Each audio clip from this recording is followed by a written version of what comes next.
Hey, everybody, it's Eric alongside Rod, along with our favorite bracketologist, Dom Leese of bracketometry.com. Dom received his BS in bracketology from Texas State. Well, I I probably shouldn't say that because there's probably some little kid listening, like, oh my God, I can grow up and become a bracketologist. Yeah, he resides in Lone Star State where he pours over net metrics and Ken Palm. So thanks so much for coming back on the show, Dom. Absolutely. Thank you for having me. Despite Well, my uh, middling performance this year compared to previous years. and that's why they aggregate over 5 years. We'll talk about that in just a second because we wanted to have you come back on to go over the brackets like we did last year, figure out what the heck, the selection committee did this year.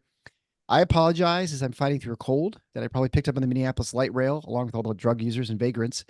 Anyway, that just shows you the dedication we have towards you, listener, I love it. I and appreciate it. Can't even and tell either. supporters So and all the supporters of the number one Michigan State basketball podcast, Tiff Nuts. Which reminds me, if you haven't yet, head on over to the Final Fours on the schedule.com/contests. You can sign up for free for a bracket challenge. Prizes are piles of Nudge gift cards, which gets you super comfortable Spartan or other apparel like Texas State if Dom wins. And you can check out all the other great products at nudgeprinting.com. Tons of stuff there. Won't regret it. My daughter actually filled up brackets last night, and she has the most beautiful brackets I've ever seen because she used her calligraphy pen. And then she had no idea what she just like, well, I know I don't pick 16s, but she picked whatever name looked the prettiest with her calligraphy. And that's the name that she picked advancing on, except on the right side of the bracket because they had to be shorter because they tend to smudge. And so she used shorter names there. So, which, according to Rod, that's just as accurate as any other sort of way you can pick Well, the teams this I year. just while I was waiting for us to start this, I submitted my bracket, and spoiler alert, unlike the clowns on the CBS selection show on Sunday, I don't have a single one seed in my final four. So I'm actually going out on a limb and putting my money where my mouth is that we're going to see some sort of rerun of last year due to parity. I don't have it quite as extreme as last year in terms of the seeds getting through, but unfortunately, Rick Barnes, I'm putting the hex on you. I've got Tennessee winning this, so Oh no, finally pulls it off. we'll see. All right. So let's start out here quick because Dom, this is an unprecedented last few days of conference tournaments. We had 5, I think, bed thieves yeah. in conference tournaments, which is more than I think the last 2 or 3 years combined. And then the criteria used for weighting by the committee seemed confusing to us. We tried to figure it out. We couldn't quite come to an answer. And so tell us how you did it. You mentioned mid-length, so you're kind of the middle of the pack. You're just, I think, Above exactly average average. still, Yep, yeah. exactly average. Try and give us an idea for what the committee process was, your overall impression for how they did. Because I know, people talk about, who's the most accurate, et cetera. I think we're not recognizing that the players change, and by players, I mean the committee members change every year. So how they weight things, how they sort of view it is different every year. And despite all the, criteria they can use, what they use to weight a little bit more this year versus the previous year, you're sort of guessing or basing almost like working from last year on what they used versus, this year could be different, right? And so Yeah, exactly. you could be, yeah. So kind of go over what you think happened this year with the committee and how you may adjust how you're looking at things, unless it's like a trade secret. You don't want to give it away. No, for sure. I mean, main thing was really that shifted everything down and messed everything up was just how disrespected seed wise all the Mountain West teams were. Yeah. Because they were all several seed lines off where they were expected. And then that, of course, moved all the other teams around as well, which just totally shook everything up. And I think really what happened there is that obviously there's always been the talk about how the BPI, which is one of the metrics they look at, just seems to have a huge Mountain West bias against it. Now, in past years, I think the committee has kind of realized that, hey, that's a bit of an outlier. So let's not punish them because this one metric doesn't like this one conference. But this year on the team sheets, there was one less metric. They used to use Sagarin as well, who for some reason this year didn't do college basketball analytics like he did in the past. And I think with that one less metric on the team sheet, now the committee wasn't able really to look at the BPI as an outlier as they did in the past, because now there's only 2 predictive metrics instead of 3.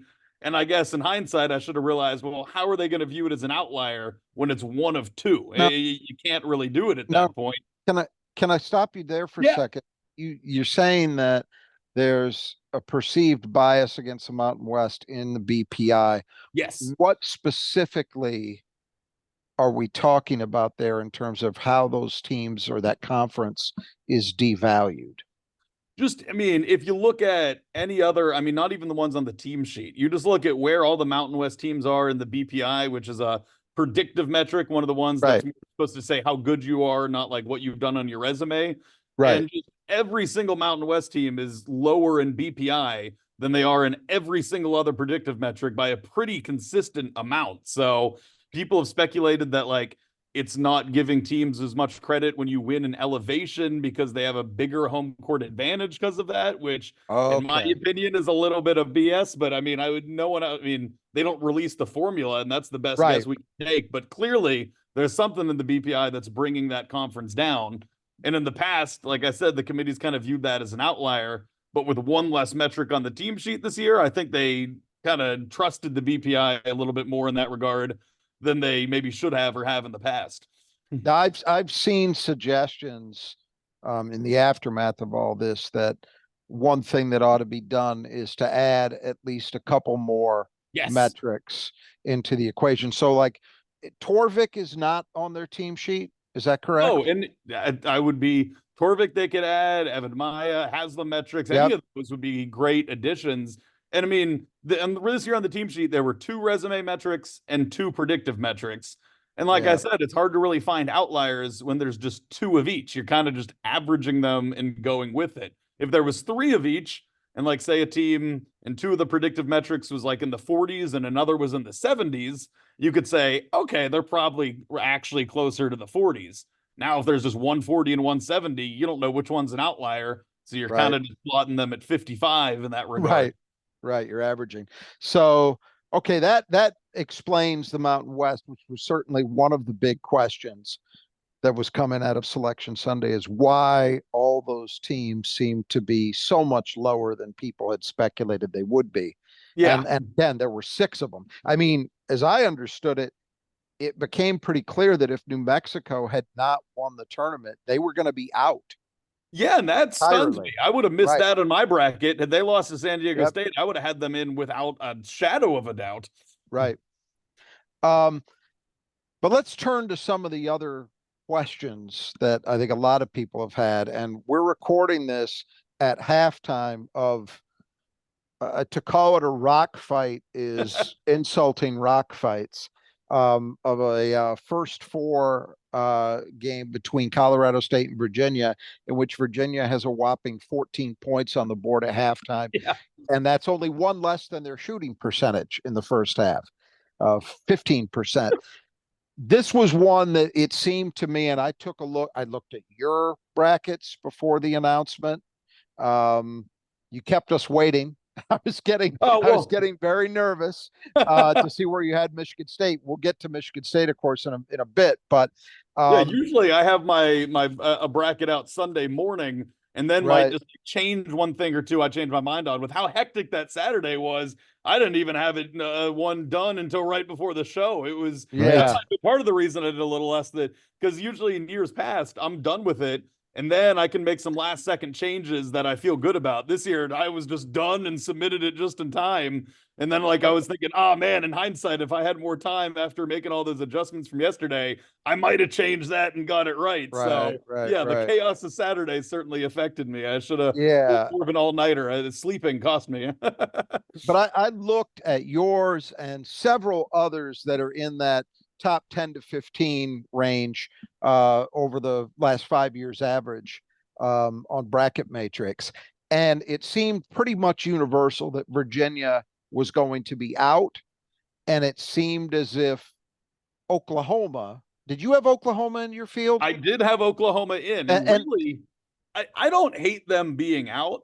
Just what I thought is usually in the past, the committee rewards a clean resume. They might not seed you well, but if you don't have a single bad loss on the entire season, Right. even if you only have a couple good wins, I mean, you still have a couple good wins and no bad losses, they'll put you in. So, and they would have been in if there weren't a ton of bid thieves, but it's kind of stunning that they were one of 5 teams in the country with no losses outside of Q1.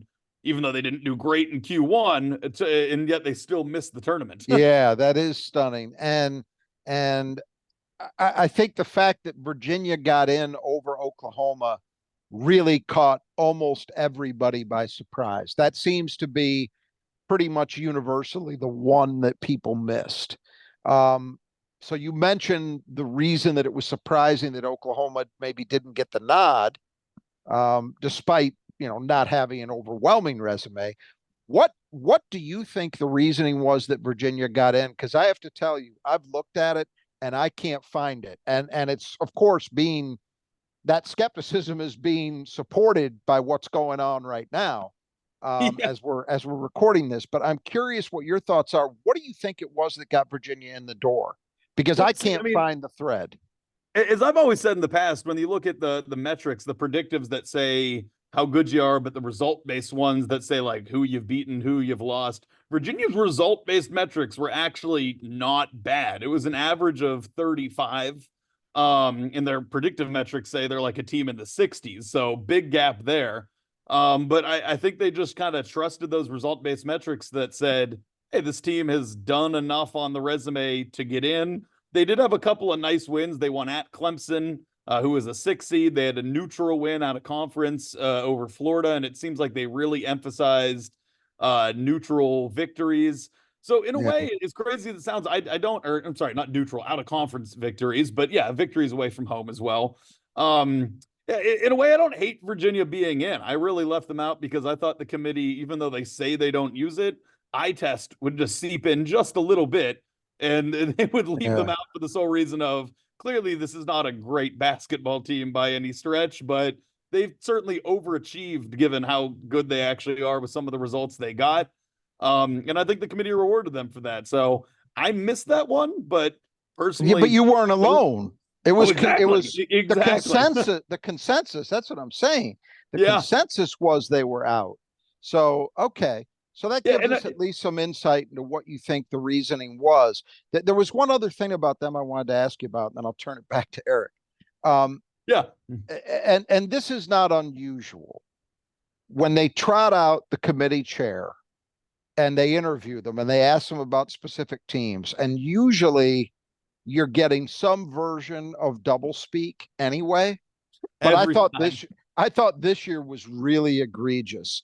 So one of the things that I noted was in certain situations, including I think a team close to our hearts here, strength of schedule, who you played, was trotted out as part of a justification for getting some teams in. And then conversely, with the Iowa State situation, where most people thought they had a real shot at that 1 seed.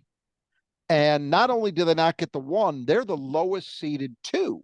yeah. And the reason given was they didn't play anybody in the non-conference.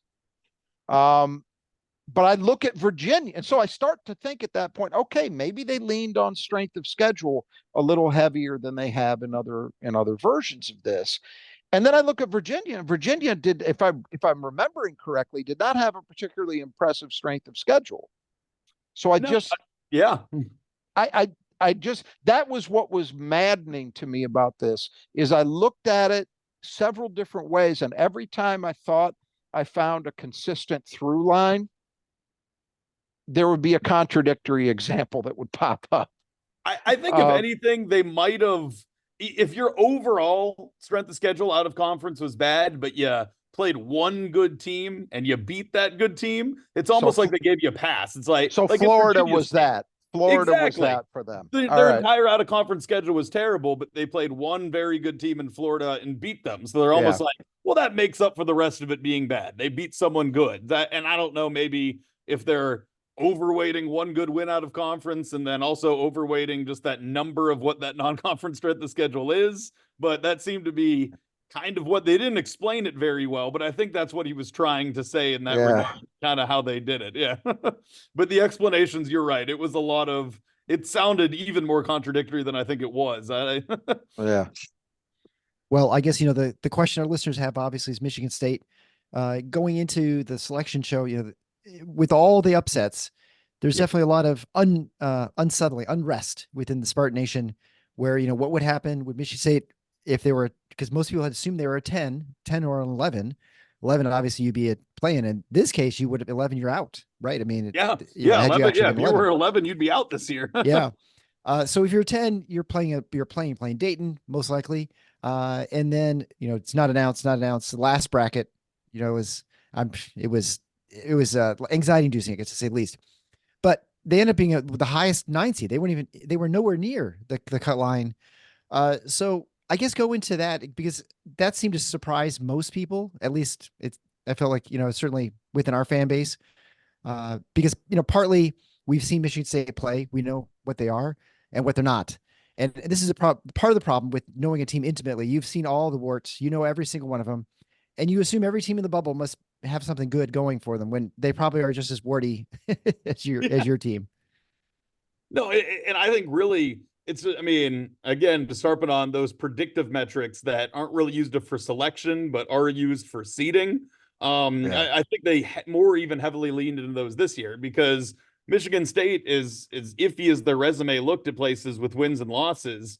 And Ken Palm and BPI both have them at 18. I mean, which Yeah. is crazy high. So I think they figured, all right, well, this team was just good enough to be one of the ones in the field. But now that they're in, since the predictive metrics say they're so good, we got to bump them up at least 1 seed to a 9. I personally, I didn't have them in a play-in. But I still had them as a 10. I thought those predictive metrics would be enough just to bump them out of the play-in, but it doubly so not only bumped them out of the play-in, but out of the 10 line altogether. So that's why I had them out of the play-in, is because of those predictives, but I didn't think it would completely jump them up a whole seed line, let alone out of the play-in. So they just even heavier leaned on those for the seeding this year than they have in the past.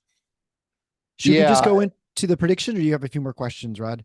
yeah, maybe a couple more. So, Okay, go for it. with I guess I'm curious. You mentioned the Mountain West, and obviously that was the most egregious example of underseeding. I want to just briefly touch on another conference that did a lot of complaining after the field was announced, and that's the Big East. Um, I have seen a theory posited, and it intuitively makes some sense to me. I'm wondering how you feel about it. That, obviously for readers or for listeners who may not be fully aware of what we're talking about here, just to recap, the Big East had 3 teams: St. John's, Seton Hall, and Providence, all of whom felt as if they deserved a bid, and they didn't get it. And I think Providence was nowhere near it in the end. Were the other Neither were was St. both of John's. Neither was St. John's, so only Seton Hall was in that first 4 out. Do you think the theory I've seen, and it intuitively, as I say, makes some sense to me, is at the bottom of the Big East, people talked about how strong the league was for most of the year. And I think did it end up the number 2 or number 3 league, I think, in Number 2. Yeah, number number 2. 2. So, but what got lost in that is, I think, a big part of the reason for that ranking was the very top of the Exactly. conference. Exactly. The Big East had 2 teams in Georgetown and DePaul who were absolutely abysmal. I mean, they made Michigan look good as to how bad those teams were. Do you think that was a major factor? Just how bad the bottom end of the Big East was in maybe dragging those teams' resumes down just enough that they I didn't think make it, or were there other things at work? I think that's partially it, and I think also partially that the fact is that it was so top heavy, and so evenly balanced in the middle. I mean, you say it's the number 2 conference, but really that's all on the shoulders of those top 3 teams for the most part. If you take them out, they're not rating nearly as good with just the teams that are saying they should have been in. So yeah, I didn't actually have a huge gripe with those teams being out. Again, just because they all almost had the same resume. It's like, all right, you have 3 really good teams, and then you kind of have this whole jumble in the middle. And it's like, all right, should we just randomly choose one of you because your top teams were good? Or do we leave you out because none of your resumes stand out from each other outside of the top 3? So, Right. and Seton Hall, I guess, would have been that one. If there were a couple less speed thieves, they still would have been in. So it's not even like they were disrespected. think if there's 2 less bid thieves and Seton Hall gets in that play-in, Big East isn't complaining at all. So again, that's just more on they should complain to the teams that stole bids than the committee on that one. I like the Big East. I'm a fan of the Big East. I would have liked to see more teams in. I just don't think any of the teams in that middle had the resume to do it. Right. And then anybody, we've talked about some of the teams. Obviously, we mentioned about the underseeding of the Mountain West.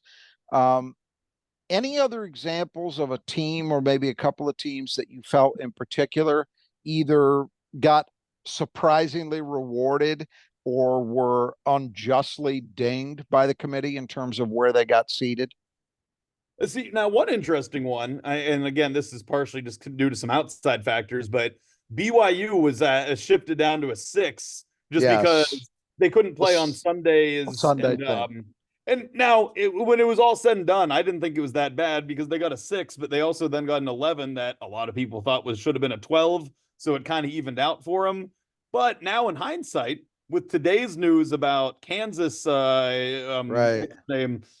McCullough McCullough, not playing, yep. not playing in the tournament. What's even crazier is that had that been announced before, and Bill Self was actually honest instead of saying that we're going to be fully healthy for the tournament, which they weren't. Then Bill I think Self-honest. BYU, who was that top 5, would have actually been the bottom 4. And then at that point, you're a protected seed. You're not going to get bumped out of a 4 seed. So in hindsight, that Kansas injury and them being untruthful about it probably hurt BYU by 2 whole seed lines. That kind of something that was interesting today with that, I think.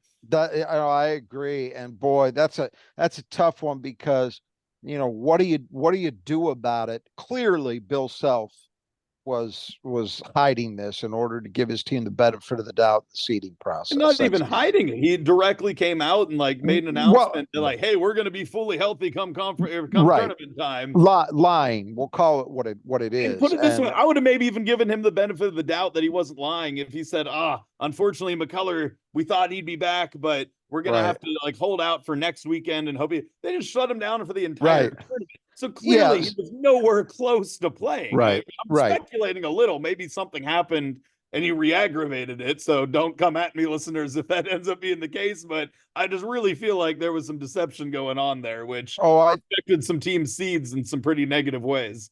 I don't think you'll find that to be a particularly tough sell on this podcast. There aren't a lot of Michigan State's gone at it with Bill Self in recruiting battles enough over the years that fair enough.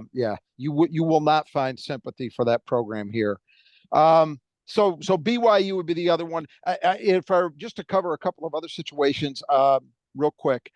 I believe Gonzaga, the reason Gonzaga got the 5 was directly related to the BYU Sunday thing, correct? Well, and see, they were the biggest winners of this whole Kansas thing. Had Kansas not lied about those injuries, BYU goes up to a 4. Kentucky probably goes down to Kansas probably goes down to a 5. Now instead, Gonzaga gets bumped up to a 5 and now gets Kansas, who shouldn't have even been a 4. So they just suddenly get the cushiest path to the Sweet 16, where they're going to be favored in both their games, where they should have been a 6 playing a tough 11 and then been an underdog against a 3. So just a bit of a domino effect there, but Gonzaga got really lucky with Kansas hiding those injuries, BYU ultimately getting shifted because of it, and just lucked into the best draw they could possibly get. Any feelings? I mentioned the last 1 seed discussion. So you had, most people thought it was an Iowa State North Carolina decision by the time Sunday rolled around, but as it turned out, it was really North Carolina, Tennessee. How did you feel about the committee's rationale there? Did they get that right? Or I actually don't remember who you had. I did have Iowa State 5. I mean, I got it right with North Carolina. I'm not stunned that it was Tennessee 5 instead. I think you could have honestly, I was very confident it'd be North Carolina, and it was. And I thought it was a coin flip between Tennessee and Iowa State for that 5th spot. So I'm not surprised at all Tennessee was 5. But like you alluded to before, I was just surprised Iowa State was 8. If you put them at 6, all right, I had 5 and 6 swap. That was a coin flip. Fine. But the fact that they were even below Marquette in Arizona, did surprise me a little, but then that was the committee just going back to non-conference strength of schedule where Iowa State's was horrible and they beat no one in it. So Yep. at least they were consistent in that, where if your non-conference strength of schedule is bad and you didn't beat anyone in it, you were getting punished for it, whether it's fair or not. And again, if we needed one more data point on the notion that the committee doesn't really evaluate what you do in your conference tournaments, that would be it, right? Because Iowa Yes. State had easily the most impressive game, I would say, of anyone in America by just absolutely hammering Houston in the Big 12 title game, and yet obviously clearly got absolutely no benefit from that at all. Absolutely, because I mean, what that tells me is, all right, well, if they didn't beat Houston, were they going to be a 3? Were they going to be Right. below Baylor, who Right. they just beat in the semifinals? I don't think so. I think they would have been a 2 ahead of them. So clearly, that win over Houston either moved them up from 8 to 8, or they would have still had them below Baylor, who Yeah. they lost, which would have been kind of shocking to me as well. So either way, it was a weird decision having them down there. Guess it doesn't make too much of a difference since they were 2 regardless, but and that's something I always wonder as well too, is like, does the committee put more stock into it when it's affecting a seed line? Like, would that game have mattered more for Iowa State if they thought they really had a chance of going up to a 1? Yeah, that's a good point. I mean, we have seen situations involving Michigan State. One year I can think about was 2012, where Michigan State played Ohio State in the Big Ten tournament championship. And I believe the way the committee had it is, well, the winner is the 1 seed and the loser is the 2 seed. And that's just how it was done. So there could be those situations, but it wasn't exactly that way because Houston wasn't going to lose a 1 seed no matter what happened, right? Clearly. Exactly. Yeah, they and agree they were going to get a 1 no Do you- matter what. So that might have been part of the reason. just Sorry, there's some noise going on behind me. I apologize. just a quick follow-up to that then. I just want to ask an opinion since you're locked into this in a way that most of us aren't. Yeah. What do you think the rationale is on the committee's part for not really taking conference tournament results so much into account? Because in my mind, I can see it in the sense that, especially in the major conferences, maybe there's not always quite the level of intensity that you see in the 1 bid leagues for obvious reasons. You know, Yeah. you're not life and death. But on the other hand, I look at it and I say, well, these are actual games. Why do they not count the same way? Let's put it this way. If Iowa State beats Houston by that much in a game in early February, it probably matters a lot, right? Absolutely. Yeah. And it didn't really matter nearly as much now in a game So between the same 2 teams on a neutral court where, do yeah. do you sense that there's um any movement to maybe change how these things get evaluated, or do people involved just not care enough I don't to even where think they it's think that it they don't matters? care. I think it's just that the games are, they're already meeting, they're already seeding these teams, they're already going through data as these games are happening. So I think if anything, they just look at the results of these games like, hey, do we need to move them up a spot or 2 because of this? Instead of completely looking at the resume fresh with that win and seeing just how much it made it better. So if anything, I just think the selection show on Sunday should be the only thing college basketball related happening that day. Now I know that game That's was on there a you go. Saturday, but still, I think if all the games finished on Saturday, that would give the committee time instead of having to make contingency brackets for Sunday's games to fully reflect on the results of those Saturday and those Friday games and give them the value that they should have. I just personally would move all conference tournaments that end on Sunday to ending on Saturday. And then I think those games are actually going to have the value that they should. I'm sure for TV money reasons that's going to happen, but I was just gonna say, so where that leads us is, as with almost everything else that doesn't make sense in college sports, it's about television exactly. in the And end. they need that game to lead into the show, but when you have a game leading into the show, clearly it's not going to affect that selection Right. show. They're not going to change the bracket with 5 minutes in between the final buzzer and the start of the selection show. Yeah. So what you're really saying is the committee's kind of lazy, that they don't want to do the extra work. I mean, it I'm might not have been maybe a little, but at the same time, there's just so much going on. Even if they weren't being lazy, just with the timing of these games, they just don't have time Right. to fully reflect on it. Now, maybe if they had a couple more energy drinks and stayed up a little bit, Yeah. they could. I mean, and that's You can do it all nighter. personally, if I'm on the selection committee, I'll stay up all night and make sure to get it right. But that's some old elder gentlemen on that committee. Right. Yes. They're not young. Yeah. Yeah, for sure. Should we go through the picks here? Sure. The brackets. All right. So let's do that. Again, this is brought to you by the Brothers Who Just Do Gutters. If you have gutter work that you need done, whether on your east side or the west side of the state, make sure you contact the Gutter Brothers because, well, they just do the best job. That's all they do. And they make sure that that water stays away from your foundation, which causes all kinds of problems. They can work on your house, your business. No job is too big or too small from the brothers. 10% off. You mentioned Final Four one-year estimate. You can find that at our support page at the Final Four is on the schedule.com/support. You can also find links to Nudge Printing and the Squeegee Squad of Grand Rapids as well, which we'll talk about in a little bit. All right. So the first caveat here is that I don't know. I think I was slightly better than you last time, Dom, but not by much. We were probably bottom 25%. So whatever we say, probably discount. I think I think you were better than me. I think you were like a little below 50th percentile. Yeah. So, so we're just putting that out there right now. So, make sure you enter our challenge. So let's start with the East. Yeah. Yeah. That's all the disclaimers you need. So the East has number 1 seed is UConn, 2 is Iowa State, the 3 is Illinois, and the 4 is Auburn. And so I guess the only thing I'd say here is this is also where my dad's alma mater, Drake, is. They're the seed as a 10 seed. I've never, and I'll admit, I've hardly seen any of these teams. I just personally have Drake going all the way to the Elite 8 because I do like Tucker DeVries. I do think they pose some problems. I don't know. I would say it'll be a tough game, but I think if they get to Illinois, I think they can beat Illinois. So anyway, that's sort of my like upset thing. Otherwise, I have UConn going through against the advice of Rod. Yeah, and I'll say in that region, I have UConn coming out just because I can't pick against them.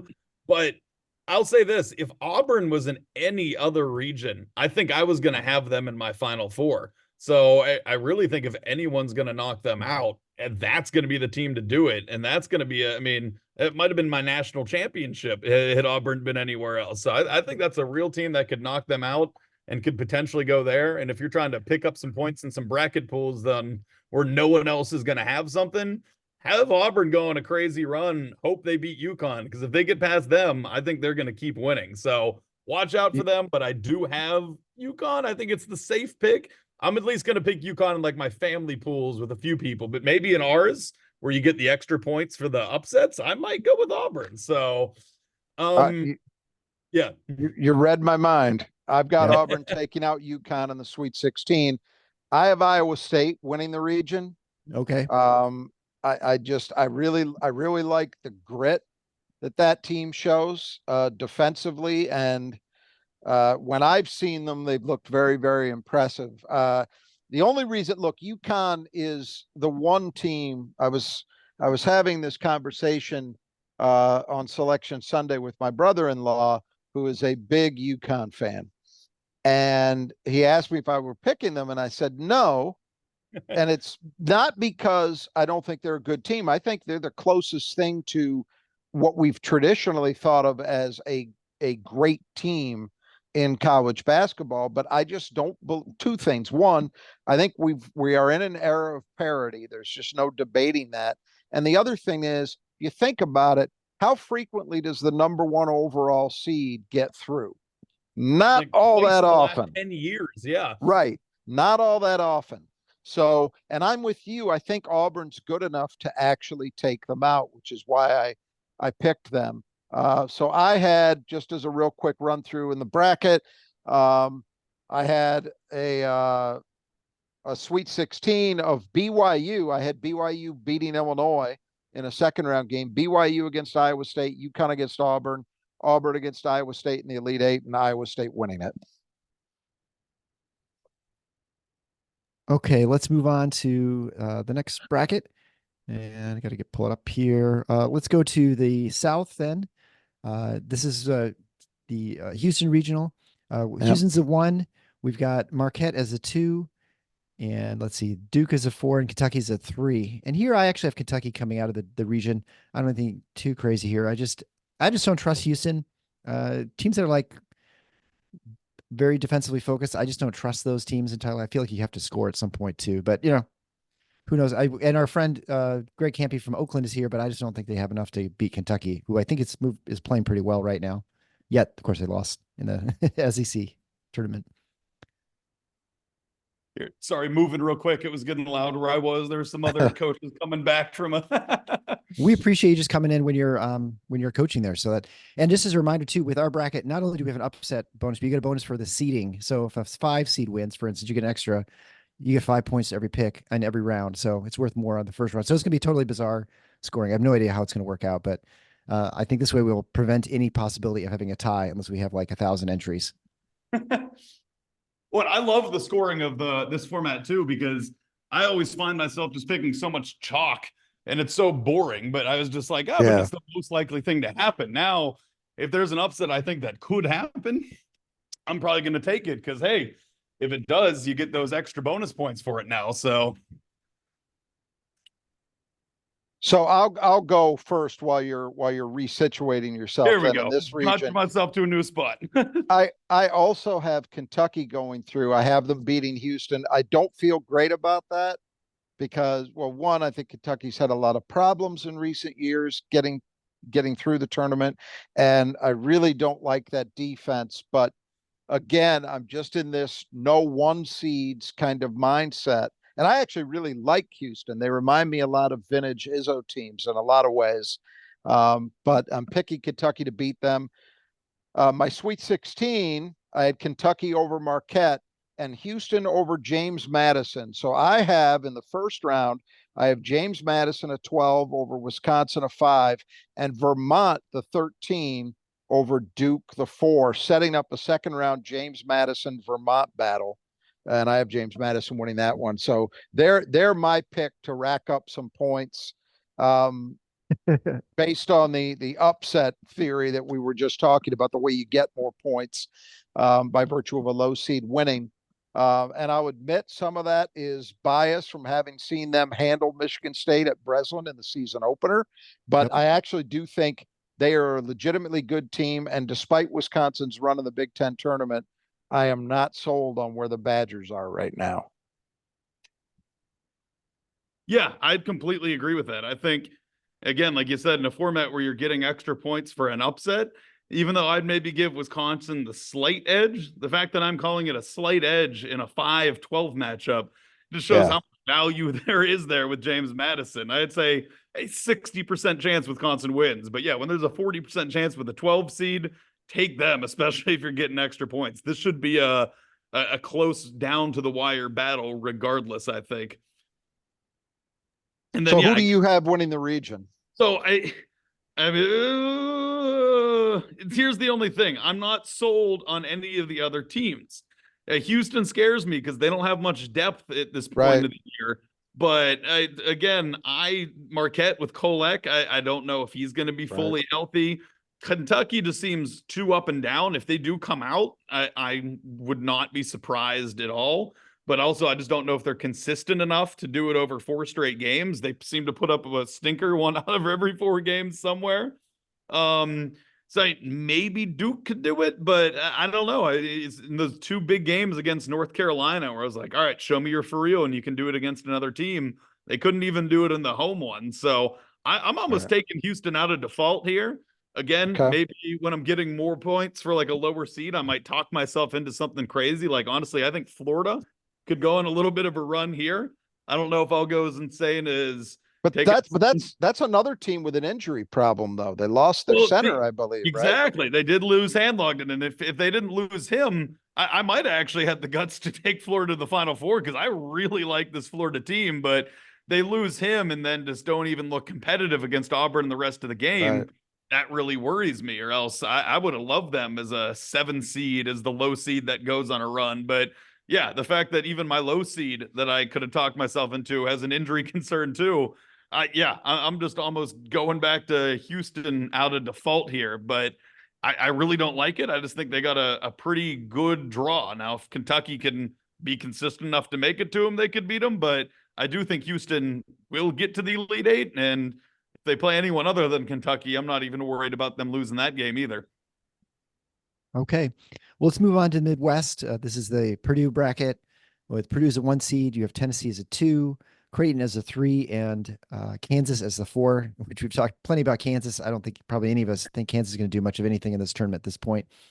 I actually had, for my Final Four, I just had Purdue and McNeese, and then I think I had Creighton and Tennessee. So I generally went chalk. It's probably safe to say also Colorado State's going to advance now since Virginia's down almost 20 points as we're recording this, which is equivalent to about 40-point deficit for Virginia. So I think they're finished. I have Purdue coming out of this Virginia. I think this is Matt Painter's year as much as I despise it. I think it's going to be this is the thing. This is, I think, going to be my more pessimistic bracket. It's just kind of how it started filling out. The teams I really don't think I don't like very much. I have them advancing. I don't know. Maybe it's just because of Michigan State's year. So anyway, so that's that's as much deep analysis as you get from me. Yeah, and then so for me going out of this region, honestly, I think I'm gonna go with Tennessee. Again, I think Purdue is probably the best team in this region. But I can't trust them in March until I see it.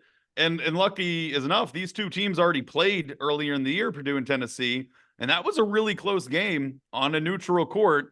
And I think Connect has gotten a lot better from that point on to how he's been playing down the stretch to where he was in that point of the season. So they only lost by 4. Has he gotten them 4 points better at this point of the year? I think so. So I just like Tennessee in that matchup because I think it'll be a toss-up, and I think Connect might just make the difference, but wouldn't surprise me either way. But again, if I'm a toss-up between a 1 and a 2 seed, give me the 2 seed.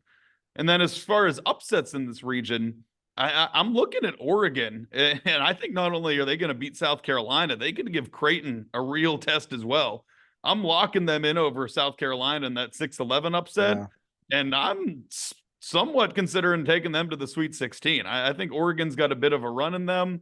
And yeah, Kansas, had they been healthy, I would have loved them in this region as a 4, but clearly they're not. So I'm taking Gonzaga over them, and they're not even making the Sweet 16. Okay. I am with you on the Oregon, South Carolina thing. And you're taking Purdue, right? Purdue the whole way, right? I've got Purdue. I've got Purdue actually beating a 16 this year, but I am taking them to lose their next game against TCU. And it's nothing even particular about TCU and the matchup. It's just because Dom, for your benefit, we obviously talk a lot about Purdue as a fellow Big Ten team, and I'm still extremely skeptical of their guards, particularly if they have to get in a matchup with somebody who can apply consistent ball pressure. I think that's a real flaw that's shown up in a lot of their losses over the last 2 years. I'm not sure that TCU does that, but I just have no faith in Purdue overall. I think they go out. Where I go completely off the board is I've got Will Wade making a strong ass performance, to quote himself, paraphrase himself, and getting all the way to the Elite Eight, beating Gonzaga.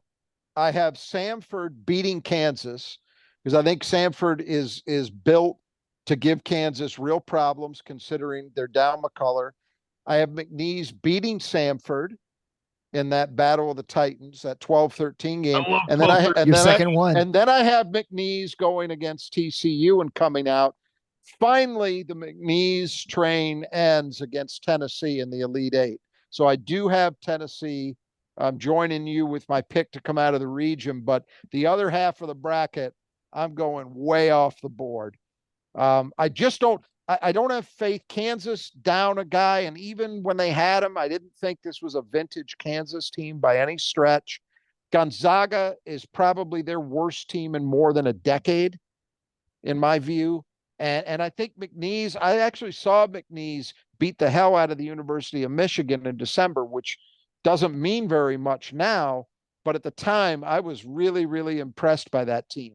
And I think if anything, they may be a little bit undervalued by people. I mean, to see them as a 12, I guess that's a sign of respect for a school of their stature. That's not a terrible seed, but I really do legitimately think they're good enough to make that kind of run. So we'll see what happens.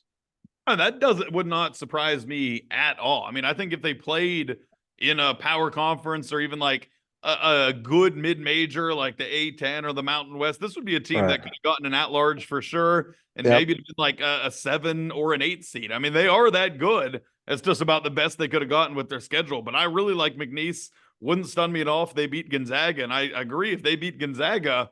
I think they'd probably beat Kansas or Samford as well. And who knows who Yeah. comes out of that one at this point. So, yeah, even though I'm taking Gonzaga there, I'm not confident they beat McNeese. And if McNeese does beat them, I would not be stunned by a deep run by them at all. So I like that pick.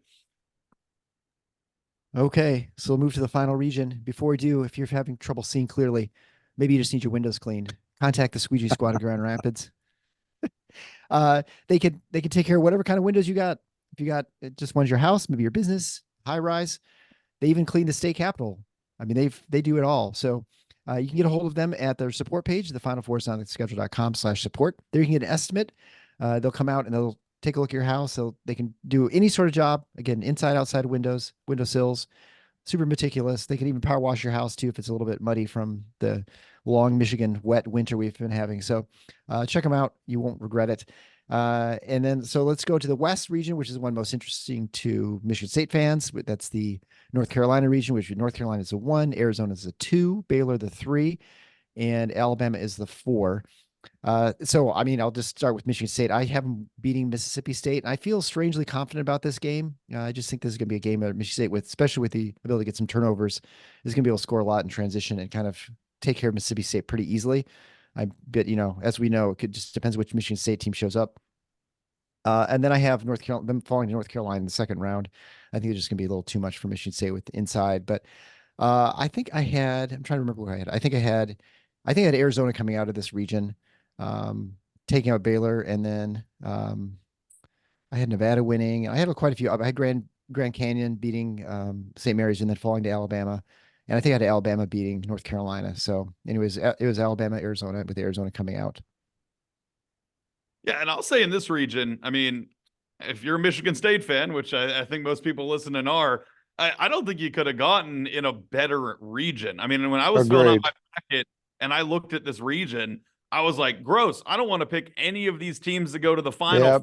I mean, you look to the East where you have Connecticut, Illinois, Iowa State, Auburn. I would take all 4 of those teams to win this region over any of the teams in it. Now, that's not saying that I think Michigan State will go all the way to the Final Four, but if they have a chance, this was the best spot they could have been put in. I mean, I think North Carolina is by far the worst 1 seed. Alabama can't play defense at all. Baylor is, I mean, you guys already crushed Baylor earlier this year. So yeah, I'm taking Arizona to come out. I do think just being in the West and kind of having that fan advantage, and just the fact that the only reason they're down to a 2 is because they've played down to bad opponents this year that they probably could have crushed. I do think Arizona's a pretty good team, and I think they're going to come out of here. But would it surprise me if it was Arizona over Michigan State in the Elite Eight? I'm not saying that because I'm on this podcast. I've been saying that to other people as well. I really think this sets up for a potential Michigan State run. I could also see them lose to Mississippi State because, like you said, which one shows up? But yeah, Yep. I might even have them over North Carolina in my bracket since I'm taking Arizona to win this region regardless. And then you look at some upsets. I think this region is chocked full of low seeds that can go on some runs too. Just chaos everywhere. I mean, obviously Michigan State is a 9, but I mean, I think Nevada is going to beat Dayton 10/7. I'm picking New Mexico over Clemson 11/6. And I'm taking Grand Canyon over St. Mary's 12/5. So I'm going with the 9, 10, 11, and 12 in this region. It's going to be upsets galore. Maybe some of those teams could even win a second one, but I do think when it's all said and done, Arizona, with that kind of being in the West advantage as well, is going to come out of it. And I think before you go, Rod, I think that a 1 seed has lost to an 8-9 every year for the last, I can't remember how long. So it's, one of these 8-9s is going to lose, or it's going to beat the 1 seed. So, I mean, I guess it could be Michigan State, even though it's in North Carolina's backyard. Well, I think it's the most likely one out of all the four, if I had to say. I'm with Dom on 2 of those 3 first-round upsets. I have New Mexico over Clemson. I have Grand Canyon over St. Mary's. I do actually have Dayton going on a little run. I have Dayton beating Nevada and Dayton beating Arizona. Wow.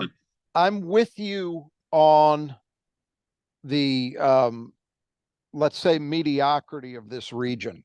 It was very hard for me to pick a winner because I agree completely. It's like I don't love anybody here. Just get to the heart of it for our listeners. I also have I'm with Eric on this. I have Michigan State beating Mississippi State, and then I have them losing that second round game to North Carolina. And honestly, what tilts it for me, I do think Michigan State will be in this one, mostly because and it's probably one of the things, I'm certain it's one of the things that helped them with all the things we've been talking about tonight.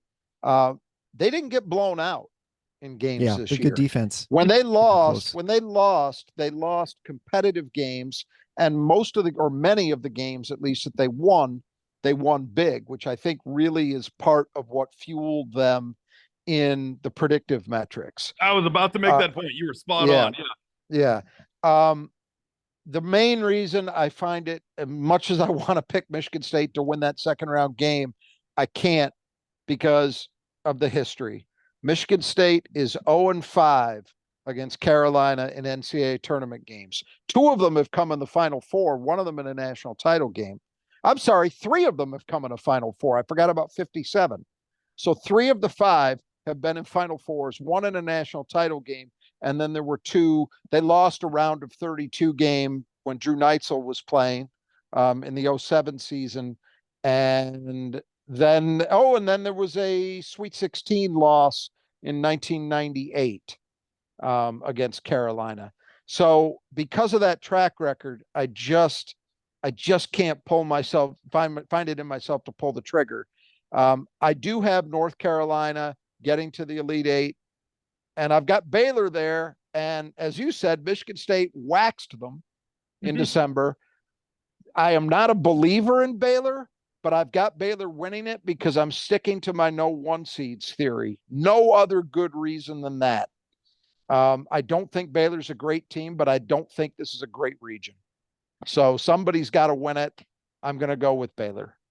And that's got to give you a confidence as a Michigan State fan. If you think that the team that you axed can get out, then why can't you get out as well? I mean, it's possible. I think there's a chance Michigan State goes on a run. I'm not saying I don't believe there's any shot. It's just as I say, when I get through all the analysis, North Carolina's tough. Yeah. But you know what? They had a similar streak against Duke up until 2019. So streaks are made to be broken, and maybe this will be the year that we see it broken. But until I see it, I have a hard time pulling the trigger when I'm trying to play for something and not going with my heart. Exactly. Yeah, I don't remember the last time Michigan State won 4 games in a row. I guess it's probably back in January. So it's hard to imagine getting 6 in a row. That's a good point. But the flip side is you could say they're overdue for it. So we'll see. Yeah, however you want to talk yourself into it. Right. Yeah. Well, I think we'll probably close it up there. Make sure again you check out the contest. You go to the finalfoursonschedule.com/contest to get access to our bracket. You still have a couple days to do that. If you're waiting to find out what happened to Virginia, Colorado State, you'll have a slight edge if you want to make them go to the Final Four, so you know who to pick. I always feel like one of those teams. Usually they're 11 seeds, but one of those tends to make a run to the Sweet 16. I don't know if it's just because you get that extra game, you sort of get your juices going and you take out a team, but those are taking out 3s. And we've seen a couple of them go to Final Fours. VCU did it, UCLA, and UCLA not too long ago. Right. Yeah. And all right. Sorry. No, go ahead. Go ahead. I was going to say, with Colorado State, I mean, you look in that region, big part of the reason they made the field was out of conference. Who did they crush? But Creighton, who's in that same region of the bracket, and they get hot and match up with them again in the Sweet 16. It could set up for them going on a pretty deep run. especially because the two teams they would have to beat to get there, two of the more inconsistent teams in the country. Texas and Tennessee are both Jekyll and Hyde. If you get Hyde both games and then get a rematch versus Creighton, who they clearly match up great against, maybe it's Colorado State making that run from the first four this year. Could be. This is just the more further evidence that you can't mess with this tournament and make it all high major teams, because it'd be really just boring Exactly. to watch, right? Providence or whatever, Minnesota. All right. So again, if you want to check out the support page, you can go to the final4soundschedule.com/support. There you can get access to all our great sponsors, the Squeegee Squad of Grand Rapids, the Brothers of Just Two Gutters, and Nudge Printing, who's providing all the gifts and all the prizes for our bracket challenge. And again, if Gabe wins, now last year he was, I think dead last probably does not describe how badly his bracket was. So I'm not too worried about us having to try to find a prize for Gabe. But if that were to happen, we'll figure something out. But so check out Nudge Printing. And then finally, there's a ways if you want to support the show financially, keep us on the air, you can do a one-time or recurring gift through that support page. So thanks again to Dom coming after his basketball. Did you guys win your game, by the way? So actually, as much as I'm into basketball, ironically enough, I just finished coaching a soccer game. Oh, soccer game. Oh, okay. Yeah. I think it's good to have a little bit of balance. I already devote so much time to basketball. Get another sport to give me a break once in a while. But we did win for the sure. game. Yeah. Yeah, I actually went to my very first when I was in Minneapolis for the Big Ten tournament. That Saturday night we went to a soccer game, which I think is where I picked up this cold. We went to, it was the MLS game in Minneapolis, and it started snowing during the game for about 5 minutes, and they scored a goal. They scored a goal during the snowstorm. I remembered again why I'm just not a big soccer fan. My son likes it a lot. I know Rod watches a lot of it too, and he enjoys it, but I feel like you're only using half your body. So anyway, anyway. Fair enough. All right. So until next time, the Final Four is on the schedule. Go green. Go green. You're supposed to say go white. That's how it works in Spartan. Oh, sorry. What are you, from Texas or something? Doubling down on green. Yeah. All right. Thanks a lot, Dom. Thanks. Yeah. Thanks a lot. It was great. Appreciate it. Fun as always.